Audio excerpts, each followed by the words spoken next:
محفل میلاد النبی صلی اللہ علیہ وسلم کی حقیقت کیا ہے، ضرورت کیا ہے اور تقاضے کیا ہیں، اس حوالے سے کچھ گزارشات عنوان گفتگو رہیں گی۔ دعا ہے اللہ تبارک و تعالی اپنی ناراضگی والے جملے سے محفوظ فرمائے، اپنی رضا والی بات کرنے کی توفیق عطا فرمائے۔ عزیز بھائیو، قرآن مجید فرقان حمید نے ارشاد فرمایا قل بفضل اللہ، اے محبوب آپ فرما دیں جب اللہ کا فضل ملے، وَبِرَحْمَتِهِ اور اس کی رحمت ملے، فَبِذَلِكَ فَلْيَفْرَحُوا تو انہیں چاہیے کہ خوشی کا اظہار کریں۔ سورہ یونس کی آیت نمبر 58 ہے۔ جب اللہ کا فضل اور اس کی رحمت ملے تو خوشی کا اظہار کرو، خوشی کا۔ اسلام مسرتوں کا دین ہے، خوشیوں کا دین ہے۔ نبی پاک سید عالم صلی اللہ تعالیٰ علیہ وسلم کی مسکراہٹ کے اندر وہ حسن تھا کہ کائنات ساری حضور کی مسکراہٹ کی وجہ سے ہی مسکرا رہی ہے۔ حضرت جریر ابن عبداللہ رضی اللہ تعالیٰ عنہ حضور کے صحابی ہیں، وہ فرماتے ہیں کہ جب حضور مدینہ طیبہ تشریف لائے تو میں ملاقات کے لیے حاضر ہوا۔ پہلے دن میں حضور سے ملا تو نبی پاک مسکرا رہے تھے۔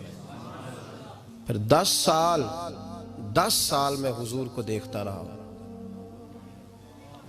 اور حضور کے وصال سے چند دن پہلے میری جو آخری ملاقات ہوئی تو اس میں بھی میں نے اپنے نبی کو مسکراتے ہی دیکھا ہے۔ اور فاضل بریلوی رحمۃ اللہ تعالیٰ علیہ نے تو اس تخیل کا اور رنگ میں لیا ہے۔ وہ کہتے ہیں حضور کے مسکرانے سے ہی دنیا مسکراتی ہے۔ فرماتے ہیں جس کی تسکی سے روتے ہوئے ہنس پڑے۔ جب حضور ہلکا سا مسکراتے تھے تو رونے والوں کے دل بھی ٹھنڈے ہو جایا کرتے، غمزدہ لوگ مسکراتے تھے۔ حضور کی خوشیاں تقسیم کرتی تھی۔ نبی پاک صلی اللہ علیہ وسلم کا مسکرانا امت کے دلوں کو ٹھنڈا کرتا تھا۔ فرمایا جس کی تسکی سے روتے ہوئے ہنس پڑیں اس تبسم کی عادت پہ لاکھوں سلام۔ اور فرمایا یہ نہیں تھا کہ حضور بڑے تکلف سے مسکراتے تھے، حضور کی تو عادت تھی اس تبسم کی عادت پہ لاکھوں سلام، مسکراتے رہنا، خوشی کا اظہار۔ اسلام بہت ساری چیزوں کا انسان کو پابند کرتا ہے، حدود و قیود میں رہنے کا حکم دیتا ہے۔ صحابہ کرام علیہم رضوان کے ہاں شادی کے موقع پر بارات لے کر کے جانے کا کوئی رواج نہیں تھا۔ حضرت عبد الرحمن ابن عوف رضی اللہ تعالیٰ عنہ جیسے مالدار لوگ بھی شادی کرتے ہیں تو نبی پاک کے بغیر بھی بارات چلی جاتی ہے۔ کوئی کانسیپٹ نہیں اس طرح کا کہ ڈھیروں بارات لے کے جائی جائے۔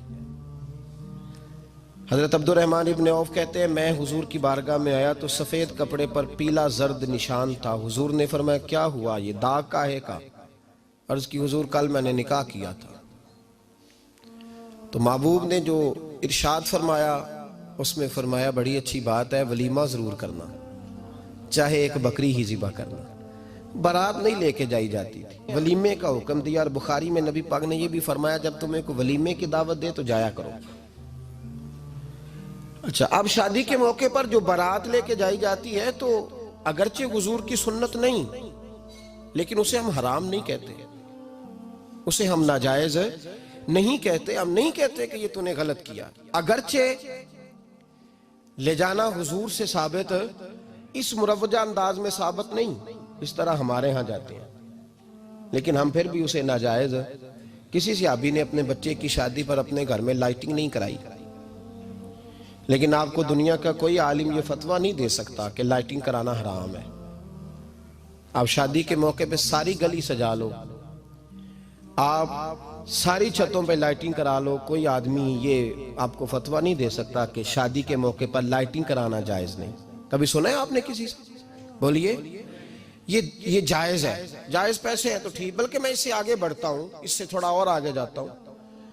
حضرت عائشہ صدیقہ رضی اللہ تعالیٰ عنہ فرماتی ہیں میرا جو کمرہ تھا نا جس میں میں حضور کے ساتھ رہتی تھی اور ایک لمبا زندگی کا عرصہ گزارا، اس میں 3 آدمی سو سکتے تھے، چوتھے کے لیے جگہ ہی نہیں تھی، اور کچا تھا۔ کھجور کے تنے کھڑے کر کے اس پر کھجور کے پتوں کی چھت ڈالی گئی تھی۔ میں جب ہاتھ اٹھاتی تھی تو میرا ہاتھ اپنی چھت کو چھو جاتا تھا۔ یہ ہے سنت نبی پاک کی، یہ حضور کا طریقہ ہے۔ بتائیے پکے گھر میں، لینٹر والے گھر میں رہنا جائز کہ ناجائز؟ کیوں جی؟ حضور تو کچے مکان میں رہتے تھے، آپ نے کیسے پکا بنا لیا؟ اللہ کی محبوب علی دین کو اس کی اصل بات میں سمجھیں. آپ ایسا نہ کریں جس میں انتشار اور امت تقسیم ہو. اس کا اصل مزاج دیکھیں. مہندی کے موقع پہ اگر کوئی آدمی 6 دیگیں دال چاول کی پکاتا ہے تو منع نہیں، جائز پیسوں سے پکائے. انہیں لائٹنگ لگوائی، کوئی منع نہیں. سارے محلے کو کھانا کھلایا، کوئی منع نہیں. بلکہ نبی پاک نے فرمایا بہترین مسلمان ہی وہ ہے جو سلام پہلے لے اور روٹی زیادہ کھلائے، تو بہترین مسلمان ہے. ناجائز کیا ہے؟ ناجائز ہے شادی کے موقع پر بینڈ باجا بجانا، اس میں رقص کرنا، اس میں بھنگڑے ڈالنا، عورتوں مردوں کا اختلاط ہونا، عورتوں کی مووی بنانا، یہ چیزیں ناجائز ہیں. تو جو ناجائز ہے اس پہ پابندی لگائی جائے گی. جو جائز ہے اس کے بارے میں یہ کہا جائے گا کہ بھائی احتیاط کی جائے، سنت کی طرف دیکھا جائے تو بہتر یہی ہے. لیکن اگر کوئی کسی آدمی کے پاس جائز پیسے ہوں، وہ 100 کنال کے گھر میں رہے، اگرچہ سنت یہ نہیں، اور یہ تو کوئی فتویٰ نہیں نہ دے سکتا کہ حرام ہے تیرا 100 کنال کے گھر میں رہنا، کہ ہے فتویٰ کہیں آپ نے سنا. تو ہمارے ہاں تکلیف کا معاملہ یہ ہے. دیکھیں میرے بھائی، کسی بھی صحابی نے، بڑے درد کے ساتھ بات کر رہا ہوں اور یہ میرا درد ہے، میں درد سے اپنے دل کو، اپنے ایمان کو حاضر ناظر کہہ کے بات کر رہا ہوں.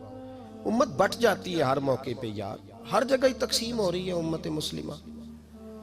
ہر روز کچھ نہ کچھ فتوے ایسے مل جاتے ہیں جس میں دراڑیں پڑتی ہیں. کسی صحابی نے کسی مسجد کے اندر اشتہار چھپوا کے، اعلان کرا کے درس قرآن کرایا ہے کبھی؟ سیرت النبی کا جلسہ، ختم بخاری، مدرسے کا دستار فضیلت کا جلسہ، آپ نے اشتہار پڑھے ہیں نا یہ سارے مکاتب فکر کے؟ ہوتے ہیں کہ نہیں ہوتے؟ کسی صحابی نے اس طرح، وہ تو روز درس قرآن دیتے تھے، لیکن اس طرح اشتہار چھپوا کے، پوسٹر لگا کے، اور مصر سے کسی صحابی کو اسپیشل بلوا کے یا یمن سے بلوا کے مسجد کے اندر کبھی درس قرآن کے اجتماعات کرائے، سیرت النبی کے جلسے، ختم بخاری کے؟ او بھائی یہ ساری چیزیں حضور کے صحابہ کی سنت سے مروجہ انداز میں ثابت نہیں.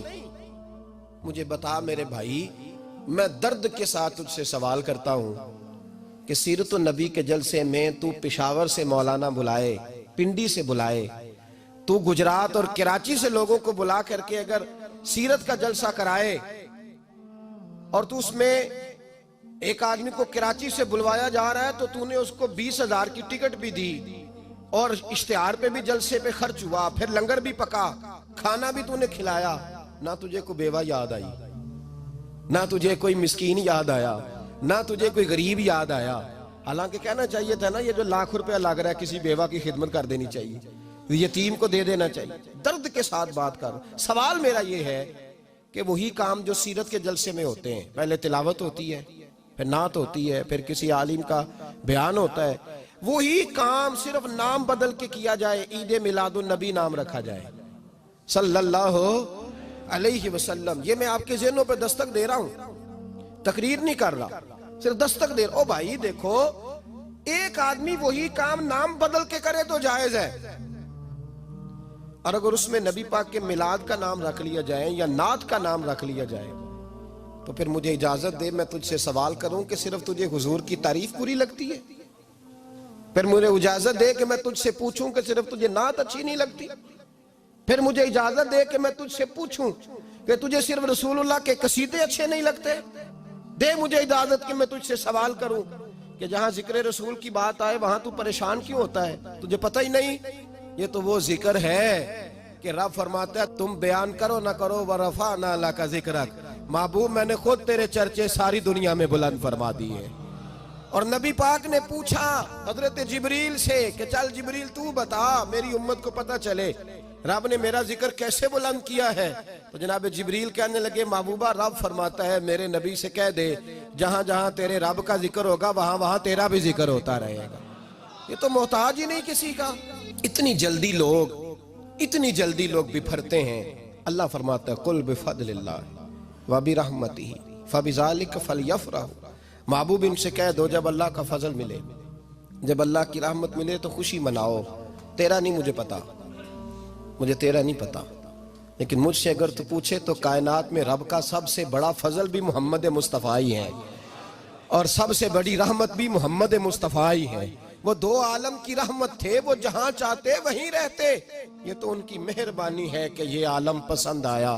رب کریم نے تجھے آنکھ دی، دنیا دیکھی تو نے، رب کریم نے تجھے قوت دی، تو نے دنیا گھومی، اور پھر رب نے تجھے بیٹے دیے تو میٹھا میوہ، اور بیٹیاں دی تو تیرے لیے باعث کرم، تیری چھاتی پہ بچے چڑھے تو تو نے کہا سب سے بڑی نعمت یہی ہے کہ مالک کہتا ہے تو میرا بندہ تھا، میں نے دینا ہی تھا، تو نے دیا، احسان نہیں جتلایا، لیکن جب اپنا نبی دیا تو کہا میں نے بڑا احسان کیا تم پہ۔